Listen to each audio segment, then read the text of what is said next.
பாலாஜி, அமைச்சர்னு சொல்ல கூட வெக்கமா இருக்கு. ஒரு அமைச்சர் எப்படி பேசணும்னு ஒரு வரைமுறை இருக்கு. ஒரு அமைச்சர் எப்படி இருக்கணும்னு ஒரு ரூல்ஸ் அண்ட் ரெகுலேஷன் இருக்கு.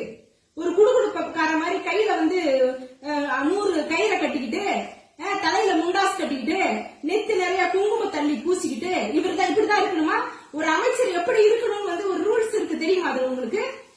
தலைவர் தளபதி அவர்களை பார்த்து சர்வாதிகாரியா, சத்தாம் ஹுசைனா, டிஜிபியா, உயர் நீதிமன்ற நீதிபதியா அப்படின்னா கேள்வி கேட்கறீங்களே. இப்படி எல்லாம் உங்களை கேள்வி கேட்கணும்னா இவங்களா இருந்தா மட்டும்தான் கேள்வி கேட்கணுமா? எதிர்கட்சி தலைவர் அவரு, தலைவர் தளபதி அவர்கள் எதிர்கட்சி தலைவர். அவரு கேள்வி கேட்காம வேற யாரும் உன்னை கேள்வி கேட்கறது? தளபதி வந்தாக்க சும்மா தூக்கி உள்ள வைன்னு சொல்ற வெக்கமா இல்ல?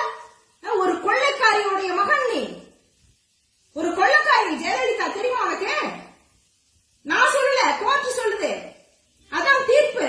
உங்க அம்மா செத்த போது கூட அவங்க குற்றவாளி, ஏன் அக்யூஸ்ட். யார பார்த்து நீ சொம்ப தூக்கி உள்ள வைங்கிற? குட்கா கேஸ்ல யார் இருக்கா? யார் இருக்கா குட்கா கேஸ்ல? செலவெல்லாம் திருட்டு போயிருக்க. யாரு திருடுனது? யாரு திருட்டு கும்பல்? திமுக திருட்டு கும்பலா? அதிமுக திருட்டு கும்பல். அதுக்கு உங்க அம்மா தான் சாட்சி. அது என்னது? கல்ல எடுத்து சரியா குறி பார்த்து அடிப்பியா? யார் அடிப்ப? தளபதி நீ அடிச்சிருவ, திமுக காரங்க விட்டுருவான். எனக்கு தான் சரியா குறி பார்த்து சுட தெரியும். துப்பாக்கி நல்லா சுடுவேன் நானு. அதுக்காக சுற்ற முடியுமா? வார்த்தையை விட்டுடலாமா? சட்டம் எதுக்கு இருக்கு? ஒரு அமைச்சர் பேசுற பேச்சா அது? கல்ல எடுத்து சரியா அடிப்பன்றது ஒரு அமைச்சர் பேசுற பேச்சா? ஒரு எதிர்கட்சி தலைவரையே நீ கல்ல எடுத்து சரியா அடிப்பேன்னு சொன்னா சாதாரண மக்களை நீ என்ன செய்வ? யோசிச்சு பாரு. கேவலமா இல்ல?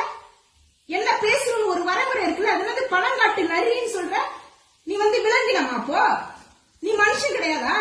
நான் பணங்காட்டு நரின்னு சொல்றேன். அதனால்தான் ஆர்.எஸ். பாரதி அண்ணன் சரியா சொல்லியிருக்காரு, தெரு நாய்களுக்கெல்லாம் நான் பதில் சொல்ல வேண்டிய அவசியம் இல்லை. அண்ணன் தங்கம் தென்னரசு அவர்கள், தலைவர் கலைஞர் அவர்கள் சொன்னதை அழகா சொல்லியிருக்காரு. அரண்மனை நாயே அடக்கடா வாயன்னு. உன்னெல்லாம் அடக்கணும். என்ன வாய்? எவ்வளவு திமிரான ஒரு வார்த்தை. உனக்கு தலைவர் பேசுறதுல ஏதாவது தவறு இருந்துச்சுனாக்க கோர்ட்டுக்கு போயா கேச போடு. அதுக்காக நீ என்ன வேணாலும் வாயில வந்ததெல்லாம் நீ பேசுறியா? என்ன